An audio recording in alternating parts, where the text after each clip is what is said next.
The first season had come and gone. There was still a lot of confusion and concern about Jacob Eason's injury. Jake Fromm was going to have to take the field, Matt DeBerry, and we drove 16 hours? 16 hours, over 2 days. Over a 2-day period, we saw the Cubs and the Cardinals, and then Georgia took the field against Notre Dame, and we were just talking about this, and we're going to have a guest join us in a second. This was when Kirby's program became a beast. Yeah, I think that was the signature win that Kirby and the program needed. At that time, it was, can Georgia win a big/close game against a really good opponent? Yeah.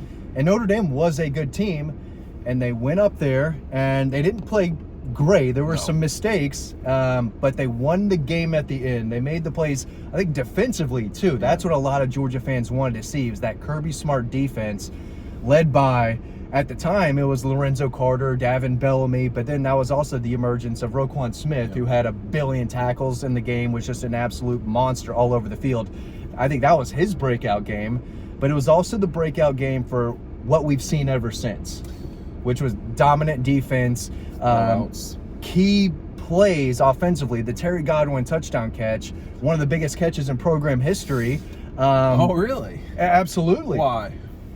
I think they needed that game to get to where they went. They had ended up losing to Auburn late in the year. Looking back on it, they needed to win that game, and I'm not sure they go on to win that game if Terry Godwin doesn't make that catch. And the way he caught it, the one hand. But I'll say this, I remember walking up to the stadium, trying to get our credentials, and I just look around campus, and it felt like everyone was wearing red. It was a big game for the Georgia fan base to make a statement. And as Dylan joins us, the Georgia fans did. It was at least 50-50 from what I remember. But pregame, again, when we were walking around, it felt like it was going to be a lot more than 50-50 in the stands. Let me say this before we go to Dylan. When Terry caught that ball, he caught it right in front of me. Yeah. And one day I'll show the picture that I've got on the wall in one of these places downtown in Athens. But I was using a D4 like you were at that time. And it's a good camera. It's not a great camera. It was as good as you could get at the time. And I knew that Terry had caught the ball, and I knew, looking from the image, that he got his foot down. So from my perspective, a lot of times photographers will talk to themselves or talk to people, and I can't remember who I talked to. I said, that's a touchdown. You shot the whole game. Yeah, I had no one to talk to about it, but it was a similar point of view. So I was up top. I was on top Way of the up press top. box. Yeah, like presidential security sniper kind of area. And I had similar images. I wouldn't say they were as clear, but you could tell he had caught it. I mean, there's a little bit of debate. The foot was down in the pictures. You could tell the foot was in, Right. but it was just whether he had controlled it or not. But in my photos, you could tell pretty clearly. I thought that he had it, but I don't know. Sometimes the refs see it differently. A photo looks differently than a video. That's true. What did you make, Dylan, from way up top? You were higher than any other person that didn't have a gun at the games. Me and the Skycam crew. And the Wildcat. By the way, the Skycam, they call them Wildcat. Isn't that what they call it? It's the official product name. Yeah, something like that. What did you make of it? Because you could see everything. You were looking at the student section for Notre Dame. Part of the story of this night was this is when Kirby's program became a beast. Because from that point forward, they beat Mississippi State ranked by 30. They beat the Gators. They were killing everybody. But you saw the student section. Did you think it was as Georgia heavy that night from where you were? Could you tell? Especially sound-wise. I mean, I didn't think it was an extremely loud environment, and that when big Georgia plays happen, it was maybe a little less loud, but equally. I mean, it was, and color-wise, it was very red. Even from where you were looking. For sure, Because you weren't looking. I mean, you could. Touchdown Jesus was to the right. Yeah. And it went around, and like all the Georgia folks were kind of underneath you into that corner. But do y'all want to tell us? Go ahead. Even spread out, I mean, you could see it like whole pockets of red. In these sections.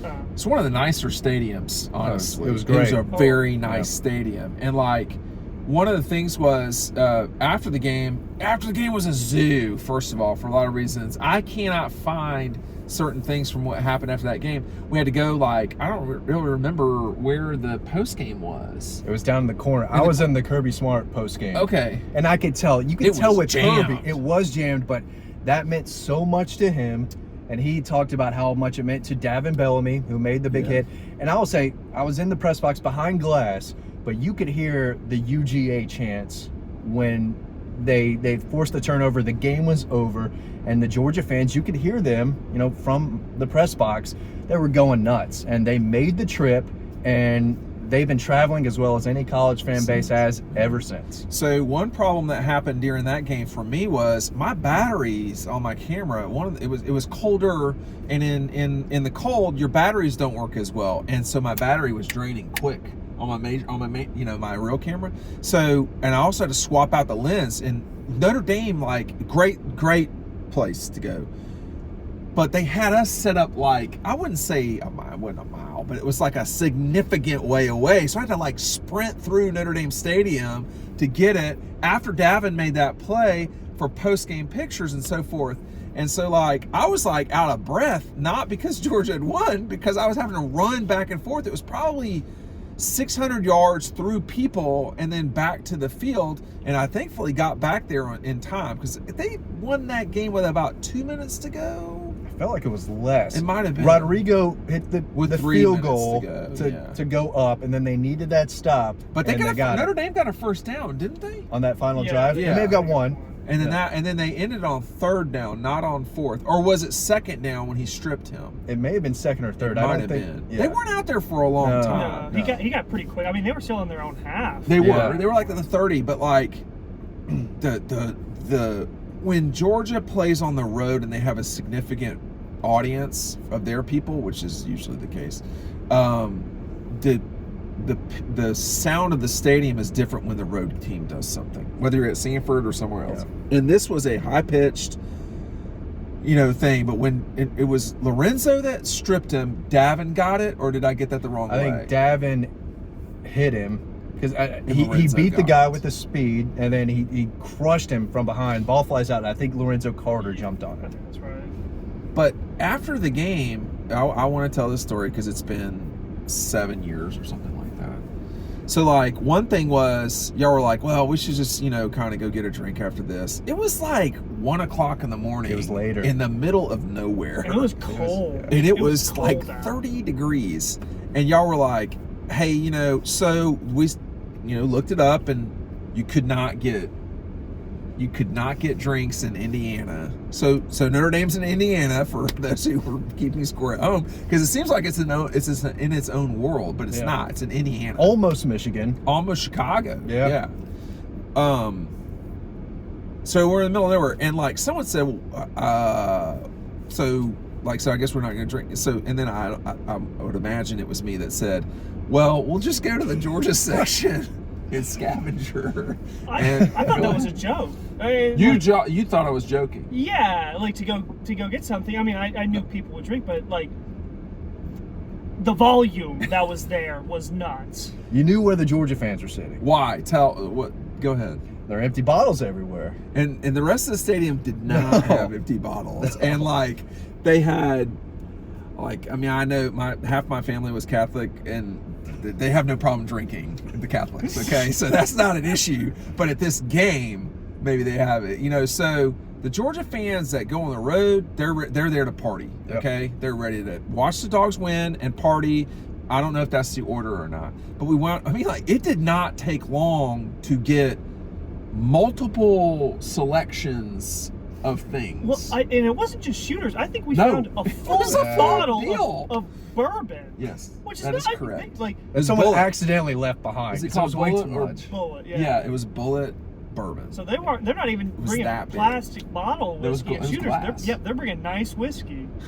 And like that, but you take that moment, Matt, and then you say, this team is going to go on to play for the national championship. You said that after the game, too. Oh, what? We were walking to the car, and you said, this is going to set them up for the rest of the season. That's And this team could absolutely make a run that we haven't seen in a long, long time. You remember me saying that? I remember you saying that. I don't know that I remember saying it. Because I don't want to. We together were talking about trips to the Rose Bowl. Yeah. And we already at that point started talking about, well, what happens if they go play in the Rose Bowl? What happens, if they make it further than that? And we were talking about that after that game because you could kind of feel it. That was such a big win, and that it did kind of spring them forward in a way that needed to happen, if that makes sense. And they did. They got better and better as the year went on. They dropped that game at Auburn, and it didn't matter because they went on to beat Auburn 2-3 weeks later. Yes. And Nick Chubb, Sony Michel, DeAndre Swift, you knew what was coming, and you knew that they were going to have success running the football. You didn't know how Jake Fromm was going to progress, and he played really well as a freshman. But you could, again, feel that this was somewhat of a special team. One thing I was going to say, Dylan, was 17, 18, 19, 20, 21, 22. If I were to tell you when we were walking in South Bend back to the car, we had been the night before to Wrigley. We had a dog post function the day before. It had been like an exhausting sort of 72 hours. But if I were to tell you these guys are going to play for the national championship 3 of the next 6 years, did it feel like it at that moment? I would say absolutely not. Right. But it's weird too because Georgia and Notre Dame, I think at that point they were both ranked like decently. I think it was a 15 to 20 range, both of them. Right. And I think both of them ended up finishing in the top 10, so it aged a lot better. But you could tell they were really good. Maybe get to the SEC championship, compete for it. But to say that, I don't think anyone could have seen that coming. Let me say this out loud real quick before I forget it. A lot of times when people, I make a mental note of when I say, oh, well, these guys can win the national championship. In 21, it was at Vanderbilt. Y'all weren't there because of COVID stuff. So 21 and in 22, I think it was everybody in degree was like the Oregon game. But it might not have been that for me. I wasn't as on the board. In 17, it was when I was in a bar in Columbia, South Carolina, and I was watching, it was Georgia's off week, and I was watching Notre Dame put USC to the turf and rub their face in. I was like, oh my God. And I think after that Florida game, when they just embarrassed Florida, then, like, this team is out, hunting. But I think to make a fire, you have to have a spark. And I think that Notre Dame game may have been the spark. Now, they didn't get the big flame that would come a few years later, but I do think that may have been the spark of what we would see years down the road. Especially when you look back at it. Right. Again, in that moment, it was much harder to tell. But when you go back and look at each game, I think that Mississippi State game was important. I think there were a lot of games in that season that were important. The State game was important because people They had crushed LSU the week before. State. Yeah. People were texting me saying, I don't know if you can beat Mississippi State. Joey Galloway wouldn't shut up about it. He said, I think Mississippi State's more physical than Georgia. And I was like, this guy said physical like 8 times. And it's like, hey, bro, you can use a different word. But where did he go to school? Michigan. Ohio State, which is not Michigan academically. Anyway. Or Kennesaw State. Oh, I knew Kennesaw was coming up. Let's go. I knew it. Let's go. So when the trick play against State, and then just Jake told me after the fact when we were doing that story on Jake in 18 or 19 that was when he kind of felt comfortable. That's when he felt like Georgia's quarterback. 2 of the 3 national championship season runs, or the playing in the national championship, you had the starting quarterback not finish the season.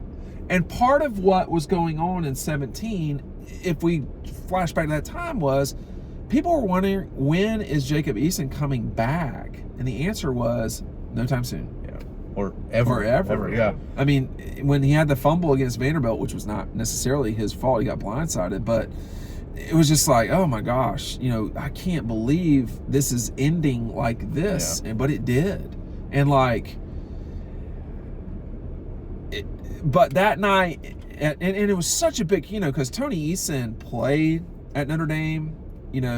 Jacob really wanted to play in that game. You know, there was a lot of trepidation about Jake Fromm in terms, and why wouldn't there be? But he just totally handled it like, you know, he handled. He didn't play great, but he handled it. Yeah, I think there was a fumbled snap that that was a turnover. That was a Mecole turnover. Hardman dropped an easy touchdown. Yeah. So they could have didn't played a play. lot better. But that was when you could start seeing that was 15 games into Kirby's time. We're 100 plus. You wouldn't see as many of those mistakes now, I don't think. But anyway, that was the night that to quote Bruce Springsteen, can't start a fire without a spark. That was what Matt thinks, at least. Thanks for watching.